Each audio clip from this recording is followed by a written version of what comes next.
On a proclamé l'Afrique indépendante, mais qui tient encore les chaînes? Regardez de plus près. L'indépendance n'est souvent qu'un vernis, un masque posé sur la réalité.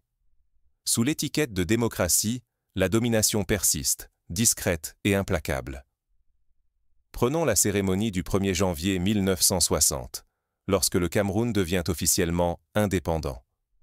Des foules en liesse, des drapeaux tout neufs, un hymne national chanté à pleine voix. Pourtant, dès le lendemain, les mêmes fonctionnaires coloniaux restent aux commandes. Les mêmes contrats lient l'économie du pays à la France, et la gendarmerie, formée par d'anciens officiers coloniaux, continue de surveiller et de réprimer toute contestation. L'indépendance politique n'est qu'une étape. L'emprise économique et culturelle demeure entière. Les élections s'enchaînent, les bulletins s'entassent, mais la voix du peuple demeure étouffée. Le système, lui, reste immobile, figé dans les mêmes postures, les mêmes visages. La façade change, la prison demeure. Regardons le Nigeria en 1966. Après 6 années d'indépendance, un coup d'État militaire éclate. Les généraux prennent le pouvoir au nom de la nation, mais les intérêts pétroliers occidentaux restent protégés. À chaque élection, c'est l'illusion du choix, mais l'ossature du système colonial survit. Des réseaux d'influence, des contrats secrets, des accords de défense verrouillent l'autonomie réelle. Au Cameroun, des urnes pleines ne masquent plus la lassitude d'une jeunesse privée d'horizon. 40 années de règne sans partage, autant de promesses piétinées, et une génération condamnée à l'attente d'un miracle qui se dérobe sans cesse. Dans les rues, ce n'est pas la fête, mais le silence lourd de ceux qu'on réduit au silence. Imaginez un étudiant à Yaoundé, diplômé, plein d'espoir, mais obligé de vendre des cartes de recharge téléphonique dans la rue. Son rêve d'avenir se heurte au plafond invisible du népotisme et de la corruption. Chaque concours administratif, chaque emploi dans la fonction publique exige des connexions, des pots de vin ou une loyauté aveugle au parti au pouvoir. Ce silence, pourtant, se fissure. De plus en plus de jeunes refusent de se résigner. Ils questionnent, ils s'organisent, ils rêvent d'une souveraineté vraie, pas seulement d'un drapeau flottant. L'espoir renaît, d'abord comme un murmure, puis comme un cri. Le pouvoir ne se donne jamais, il se prend. Ibrahim Traoré, capitaine du Burkina Faso, incarne cette vérité comme une lame. Il n'est plus seulement un nom, il est devenu un symbole pour des millions de jeunes Africains. Il rappelle que l'attente est une prison, que la dignité ne s'accorde pas, elle se conquiert. Regardez l'histoire du Ghana post-indépendance. Kwame Nkrumah, premier président, tente d'arracher son pays à la tutelle britannique. Il nationalise les mines d'or, construit des barrages, lance une monnaie nationale, le cedi. Mais les pressions extérieures, les sabotages, les campagnes de déstabilisation ont raison de son rêve. Il est renversé en 1966. La leçon est claire. La liberté ne s'obtient ni par décret, ni par la simple proclamation d'une indépendance, mais par une lutte quotidienne, tenace, contre des forces visibles et invisibles. À force de détourner les yeux, c'est notre dignité, notre avenir, et celui de toute une génération que nous sacrifions sur l'autel de la soumission. Avons-nous vraiment choisi la liberté, ou bien accepté de mieux porter nos chaînes? Mais derrière chaque cri, il y a un prix à payer, et l'histoire de l'Afrique regorge de sacrifices tus.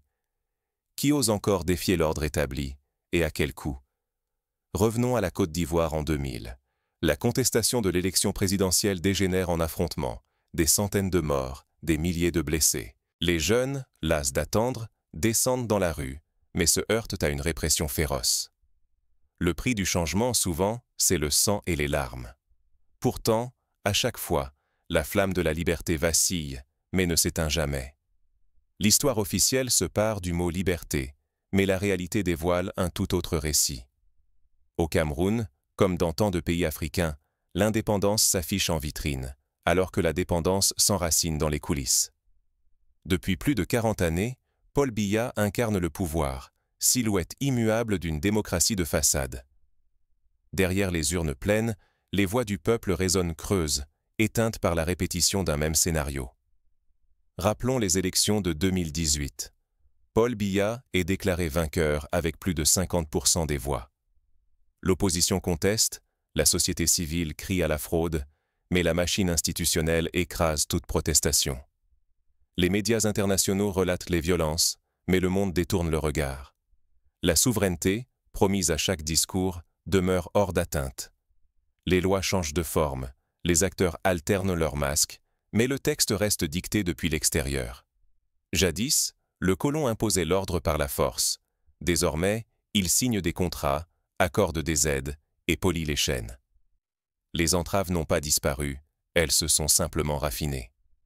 Exemple concret. Les accords de partenariat économique, APE, entre l'Union européenne et plusieurs pays africains, dont le Cameroun.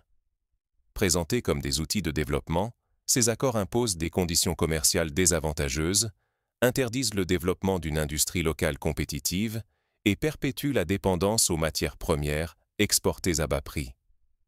Les plus jeunes, nés après la guerre froide, n'ont connu que des promesses recyclées et des portes closes. Ils observent leurs dirigeants traverser les mers pour implorer le soutien, puis revenir avec des accords qui ne servent qu'une poignée de privilégiés. Leur horizon se dissout dans des slogans, tandis que le temps s'étire sous la férule d'un pouvoir qui refuse de vieillir. Regardez la scène en 2022. Plusieurs chefs d'État africains se rendent à Paris pour un sommet sur la coopération, mais repartent avec des promesses de crédit, des aides conditionnées, pendant que la jeunesse manifeste à Douala pour réclamer des emplois, une éducation digne, des infrastructures de base. Peu à peu, la soumission est devenue une seconde nature. On apprend à plier, à patienter, à espérer que le salut viendra d'ailleurs. Accepter ce récit, c'est étouffer sa propre voix, céder le droit d'écrire une histoire nouvelle. C'est troquer sa dignité, son avenir, son souffle, contre l'illusion rassurante d'une stabilité factice. Pourtant, une lassitude sourde monte partout. Dans les regards des jeunes, dans les conversations à voix basse, une impatience s'allume. On refuse désormais d'être simple spectateur d'un script étranger. Mais croire encore au récit officiel, c'est risquer de voir l'indépendance véritable s'évaporer à jamais. Mais l'histoire ne s'arrête pas à la résignation. Une nouvelle génération, inspirée par d'autres destins africains, commence à défier la fatalité. Quand l'obéissance devient une douleur, la mémoire s'aiguise et se mue en armes. Dans les ruelles de Douala, les carrefours de Yaoundé, les marchés de Bafoussam, une rumeur gronde. La jeunesse camerounaise, et bien au-delà, toute la jeunesse africaine ne veut plus attendre. Les promesses suspendues, les lendemains qui chantent sans jamais poindre, s'effacent. Attendre, c'est consentir à voir ses rêves s'effriter et disparaître dans la poussière des années volées. Aujourd'hui, les slogans claquent comme des alarmes. Le pouvoir ne se donne pas, il se prend. Ce n'est plus un refrain, mais un cri collectif, gravé sur les murs, chuchoté sur les réseaux, brandi comme un bouclier. Chaque partage devient un acte de défi, chaque mot une étincelle. Les figures tombées pour la souveraineté, Thomas Sankara, Patrice Lumumba, Kwame Nkrumah, ne reposent pas en silence. Leurs souvenirs pulsent dans les veines d'une génération qui refuse de plier. Leur mémoire n'est pas une statue, mais un courant qui traverse les corps et rallume le courage d'exiger le respect, ici, maintenant. Thomas Sankara, assassiné en 1987, reste dans l'imaginaire collectif le Tché africain. Il avait lancé une réforme agraire, refusé l'aide du Fonds monétaire international, promu la production locale et la dignité des femmes. Son exemple inspire encore aujourd'hui des collectifs de jeunes qui, à Ouagadougou ou à Bamako, organisent des Sankaratons. Des marches symboliques pour rappeler que l'autonomie ne s'achète pas, elle s'arrache. La bataille n'oppose plus seulement les puissants aux faibles, elle se joue dans les esprits contre la colonisation invisible. Trop longtemps, il a fallu attendre des signatures à Paris ou Washington pour légitimer nos choix. Cette illusion se brise. La vraie légitimité se forge au cœur de la rue, loin des regards étrangers. Prenons le cas des réseaux sociaux au Nigeria. Lors du mouvement Naj Ensars, les jeunes, privés de relais médiatiques, ont utilisé Twitter, Facebook, WhatsApp pour coordonner manifestations, dénoncer les violences policières et recueillir des fonds. En quelques semaines, le mot d'ordre a traversé les frontières, révélant la puissance de la mobilisation sans leader unique. La force de ce soulèvement? Il n'a pas de visage unique. Il s'écrit dans les graffitis, les fresques, les clips de rap, les danses urbaines, la rue devient scène d'émancipation. Sur Internet, les frontières volent en éclats. Les voix se rassemblent, se répondent, brisent l'isolement hérité des anciens maîtres. Mais l'éveil n'est pas sans péril. Rester passif condamne une génération à la confiscation de ses droits, à l'écrasement de ses espérances, à choisir entre l'exil ou le silence. L'histoire l'a prouvé. L'attente n'a jamais offert la liberté, elle l'a ensevelie. Souvenez-vous du printemps arabe. En Tunisie, en Égypte, la jeunesse est descendue dans la rue, armée de smartphones et de slogans. Ben Ali et Moubarak sont tombés, mais la transition s'est heurtée à d'autres obstacles. Récupération politique, interventions étrangères, retour de l'autoritarisme. La vigilance demeure la clé. L'éveil doit s'accompagner d'organisation, de formation, de solidarité profonde. La jeunesse a compris. Chaque minute d'obéissance prolonge la captivité. Chaque silence accorde une victoire à ceux qui profitent du statu quo. Face à cette montée des consciences, l'Afrique se tient à la croisée des chemins. Quel sera le prix de l'émancipation? Jusqu'où ira ce désir d'autodétermination? Et surtout, quelle porte s'ouvre pour ceux qui refusent d'être les figurants de leur propre histoire? Mais l'éveil n'est qu'un début, et chaque victoire s'accompagne d'un risque. La suite, c'est la confrontation avec les gardiens de l'ordre ancien et la nécessité d'inventer de nouveaux repères. Quand un peuple s'éveille, tout peut basculer du jour au lendemain. Aujourd'hui, le Cameroun, comme tant d'autres pays africains, se trouve à la croisée de deux chemins, la soumission sans fin ou la conquête de la souveraineté véritable. D'un côté, baisser la tête, accepter la peur, se contenter de mendier ce qui devrait être un droit acquis. De l'autre, relever la tête, briser le silence et oser réclamer son destin face à ceux qui préféreraient qu'on se taise. Ce choix n'a rien de théorique. Il brûle dans les yeux de la jeunesse. Une jeunesse lassée d'attendre, de répéter les mêmes gestes vides, de voir ses espoirs se dissoudre année après année. Aujourd'hui, elle ne demande plus la permission. Elle exige ce qui lui revient, bouleverse les règles imposées, refuse d'être la génération sacrifiée. Au Cameroun, cette énergie monte, inarrêtable, comme une marée qui fissure les murs de la peur. Les signes sont visibles. Division au sommet, grondements dans les rues, réseaux civiques qui se tissent au-delà des frontières. Ce n'est pas un sursaut isolé. C'est un frisson qui parcourt tout un continent. Regardez ce qui s'est passé au Sénégal en 2024. La jeunesse, mobilisée contre la manipulation du calendrier électoral, a imposé le respect du choix populaire. Les réseaux d'étudiants, de commerçants, de blogueurs ont tissé une toile de solidarité, forçant l'État à reculer face à la pression de la rue et à la vigilance de la diaspora. Les puissances étrangères observent, inquiètent. Leur souci n'est pas tant la démocratie que la sauvegarde de leurs intérêts. Leur crainte n'est pas le chaos, mais de perdre la main sur des richesses, sur des peuples qui osent enfin désobéir. Toutes savent que si le Cameroun s'éveille, l'équilibre de tout le continent peut être bouleversé. Un changement ici, et ce sont des millions d'autres jeunes Africains qui pourraient se réveiller à leur tour.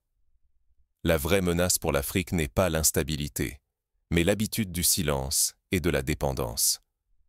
Choisir l'éveil, c'est accepter le risque de l'inconnu pour reconquérir sa dignité et son avenir. À l'inverse, céder à la peur, c'est s'enfermer dans une tutelle perpétuelle, une vie à genoux dictée par d'autres. Le choix d'aujourd'hui est lourd de conséquences. Continuer à subir ou redevenir maître de son destin. Ce n'est pas qu'une affaire de politique. C'est un enjeu de dignité, de temps volé, d'héritage pour toute une génération. Mais ce réveil ne se fait pas sans heurts. À quoi doit s'attendre une jeunesse qui ose défier l'ordre établi? La souveraineté naît d'un geste, d'une voix, d'une mémoire partagée et transmise. Résister ne signifie pas forcément brandir des armes. La mémoire, l'art, l'éducation, la solidarité, autant de remparts invisibles, mais redoutables. Chaque chanson, chaque graffiti, chaque récit transmis forge un écosystème de résistance qui défie la censure et traverse les frontières. Ibrahim Traoré en est l'exemple vivant. Il a osé rompre avec la dépendance, refusant d'attendre un signal venu d'ailleurs. Par ses choix, il a réorganisé les alliances, affirmé l'autonomie, rappelant que l'indépendance se conquiert chaque jour, dans les actes comme dans les paroles. En 1960, la Guinée de Sékou Touré avait déjà donné l'exemple. En rejetant l'aide française, elle a subi un embargo, la fuite des cadres, la destruction d'infrastructures. Mais elle a maintenu sa dignité intacte, au prix de 1000 difficultés, prouvant qu'aucune liberté n'est gratuite. La culture, c'est la première ligne de défense. Quand la jeunesse crée des hashtags, chante sur les marchés, peint des messages de liberté sur le béton, elle construit une mémoire collective. Cette mémoire protège l'avenir et resserre les rangs face à l'oubli. C'est ainsi que sont nés des mouvements comme Y en a marre au Sénégal, Ballet citoyen au Burkina Faso, Lucha en République démocratique du Congo. Tous ont compris que la souveraineté commence par la reconquête de la parole et de l'espace public. Ces collectifs organisent des concerts, des débats, des ateliers d'écriture, des campagnes de sensibilisation. Ils enseignent aux jeunes à décrypter l'actualité, à exiger des comptes, à refuser la fatalité. Mais la souveraineté ne descend jamais du ciel. Elle demande une discipline constante. Refuser la résignation, s'informer, soutenir les siens, faire entendre sa voix, même à travers de petits gestes, c'est déjà une révolution intérieure. Exemple. Dans de nombreux quartiers populaires, des jeunes lancent des bibliothèques de rue. Ils collectent des livres, organisent des séances de lecture, discutent de l'histoire africaine et des enjeux contemporains. Par ce simple acte, ils brisent le cercle de l'ignorance et ouvrent la voie à une citoyenneté active. Nulle génération ne doit attendre un sauveur. Le changement appartient à celles et ceux qui refusent de rester spectateurs. L'histoire n'est jamais tracée d'avance. Elle se grave dans les choix quotidiens, dans la solidarité, dans le courage de dire non. Souvenez-vous de la résistance des femmes lors de la Marche verte au Maroc en 1975 ou des grèves estudiantines à Dakar en 1986. À chaque fois, c'est une minorité courageuse qui a ouvert la brèche, inspirant des milliers d'autres à sortir de l'ombre. Sans action, la flamme de l'éveil peut s'éteindre avant d'avoir transformé la réalité. Chacun porte la responsabilité de ne pas laisser passer cette chance unique, où qu'il ou elle se trouve. À nous de choisir, rester dans l'ombre ou devenir porteur du flambeau. Mais la route vers l'émancipation est semée d'embûches. Les forces opposées à ce réveil ne restent jamais inactives. Regardez la réaction du pouvoir lors des manifestations en République démocratique du Congo en 2018.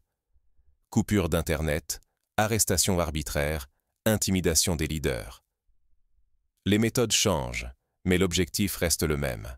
Briser l'élan collectif, isoler les voix dissidentes, semer la peur. L'histoire n'appartient pas à ceux qui s'inclinent, mais à ceux qui osent la réinventer. Ce n'est ni un slogan, ni une illusion. C'est un appel. Tant que la jeunesse accepte le silence, d'autres écrivent, confisquent et imposent leur récit au nom de la routine et de la peur.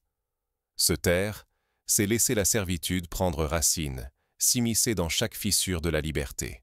Se dresser, c'est ouvrir une brèche, parfois minuscule, mais réelle, dans le mur de la dépendance. L'Afrique ne sera pas délivrée par des promesses vides ou des signatures, mais par la mémoire de ses cicatrices, le courage de sa jeunesse et la force du collectif qui refuse le sommeil imposé. Chaque génération reçoit un legs brutal. La souveraineté ne se transmet pas comme un héritage, elle s'arrache. Ceux qui prêchent la patience, l'obéissance, s'arrogent le droit de décider de votre dignité. Mais refuser la cage dorée, c'est déjà revendiquer le droit de forger son destin. La dignité ne se donne pas, elle s'arrache avec audace. Nul ne devrait plus dicter à l'Afrique ses rêves, ses pensées, ses ambitions. Il n'est pas de liberté sans risque, ni de renouveau sans voix qui s'élève et mains qui s'unissent, même au prix de déranger, même au risque d'effrayer. Chaque silence grossit la force du système, bien au-delà des frontières. Mais chaque acte, chaque mot, chaque refus ébranle la façade de l'impuissance et réveille un écho de courage sur tout le continent. Un peuple éveillé n'est jamais sans pouvoir.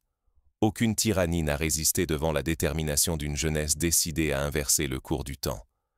Ce soir, l'Afrique ne doit plus espérer qu'on lui rende la liberté.